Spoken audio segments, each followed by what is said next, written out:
mau update soal Nikita Mirzani di Polda saat ini keadaannya seperti apa, sehat kah atau ada kendala sakit kah? Assalamualaikum warahmatullahi wabarakatuh dan selamat siang teman-teman semua. Nikita dalam keadaan sehat walafiat. Kemarin saya sudah bertemu dalam terkait dengan persoalan lainnya. Jadi sempat saya ngobrol lama sama dia juga. Ya kita harus jelaskan kepada dia proses hukum terkait dengan adanya penahanan tersebut. Jadi penahanan ini diperpanjang lagi menjadi 30 hari sehingga berakhir pada tanggal 1 Juni tahun 2025. Jadi itu adalah perpanjangan penahanan yang ketiga kalinya. Jadi ditahan pertama 20 hari, diperpanjang 40 hari dan diperpanjang lagi 30 hari. Pertanyaannya kenapa diperpanjang? Karena ancaman hukumannya adalah di atas 9 tahun dan itu dibenarkan sesuai dengan pasal 29 KUHP. Jadi kalau aturan sesuai, persoalannya kenapa harus diperpanjang terus? Kalau belum siap ya sudah lepaskan saja, ngapain dipaksa-paksa perkara seperti ini? Itu saja yang saya minta.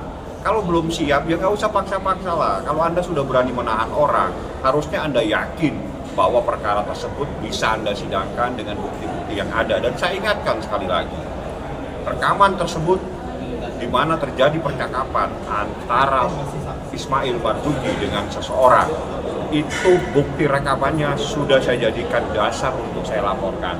Sehingga di dalam proses pemeriksaan di mana rekaman tersebut disebut-sebut dalam berita acara pemeriksaan, sudah saya nyatakan di dalam BAP tambahan bahwa rekaman tersebut adalah rekaman yang patut diduga adalah rekaman ilegal dan saya laporkan kepada kepolisian supaya yang merekam maupun yang menyebarluaskan supaya diproses. Artinya apabila bukti rekaman tersebut dijadikan dasar untuk melakukan proses hukum, dijadikan dasar untuk laporan polisi ini, dijadikan dasar untuk melakukan penahanan dan atau menjadi bagian dari berkas perkara, maka saya tegaskan rekaman tersebut saat ini dalam proses hukum dan patut diduga rekaman tersebut adalah rekaman ilegal sebagaimana yang dilarang dalam pasal 31 dan penjelasannya menyatakan bahwa rekaman itu tidak dibolehkan kecuali yang melakukan perekaman itu adalah penegak aparat penegak hukum seperti itu.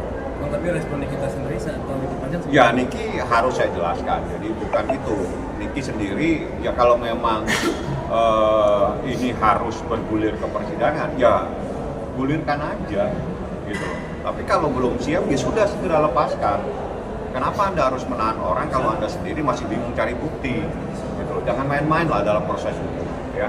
Bang, dalam artian berarti ini sudah 3 kali perpanjangan masa penahanan, kemungkinan akan P21 atau malah bebas? Saya nggak tahu, tanya ke penyidik ya, karena itu urusannya penyidik. Yang jelas penahanan tersebut adalah sesuai dengan pasal 29 KUHP karena ancamannya di atas 9 tahun. Yang jadi masalah bukan itu. Yang jadi masalah kenapa perkara yang seperti ini dengan yakin sekali, kenapa Anda masih mencari bukti, masih mempersoalkan bukti-bukti. Salah satunya terjadi penyitaan beberapa waktu yang lalu terhadap salah satu objek yang sebetulnya tidak ada relevansinya, tapi ya itulah menjadi kewenangan daripada penyidik. Jadi saya sampaikan yang dijadikan dasar untuk melakukan laporan itu adalah rekaman percakapan antara seseorang dengan Ismail Marzuki. Nah, rekaman tersebut ada sama saya dan itu disebarluaskan, ada sama saya dan itu saya jadikan bukti untuk laporan polisi. Yang kami laporkan adalah orang yang melakukan rekaman sehingga itu disebut dalam sidik, dalam lidik, dalam lidik sehingga nanti dicari siapa yang merekam dan siapa yang menyebarluaskan. Artinya apapun itu yang ada dalam rekaman tersebut, apapun hasil dari rekaman tersebut adalah hasil yang patut diduga adalah hasil yang ilegal. Sebagaimana yang diatur dalam pasal 31 Undang-Undang ITE seperti itu. Dilaporkan di mana Bang? Polda Metro Jaya.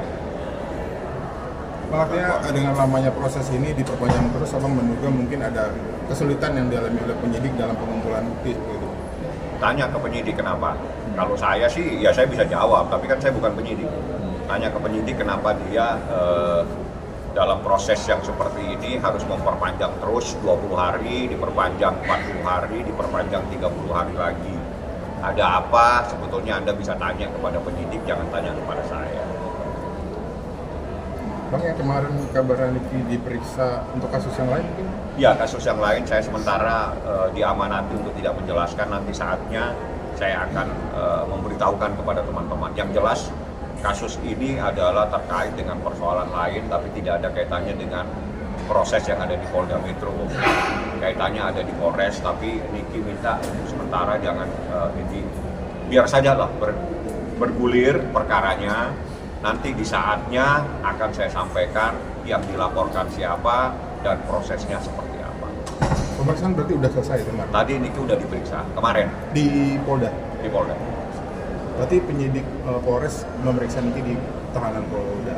Iya, di Tahti narkoba namanya. Oke, ada lagi yang mau ditanyakan? Terima kasih. Untuk Laura sendiri seperti apa? Maksudnya sudah lama juga nih ditahan. Laura ya Kondisinya seperti apa? dia baik-baik. Dia kan dalam proses melakukan sekolah ya. Kalau bahasanya itu tempat itu adalah sekolah.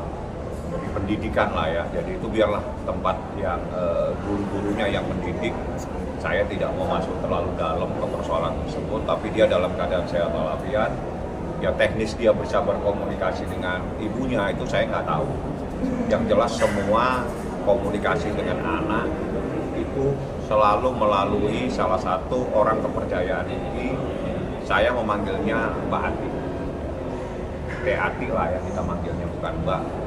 Tete ya, Tete Ati itulah yang berkomunikasi. Itu yang menjadi perpanjangan tangan Niki untuk menyampaikan apapun komunikasi dengan anaknya pasti melalui Teh Ati tersebut. Oke, terima kasih Bang. Ya.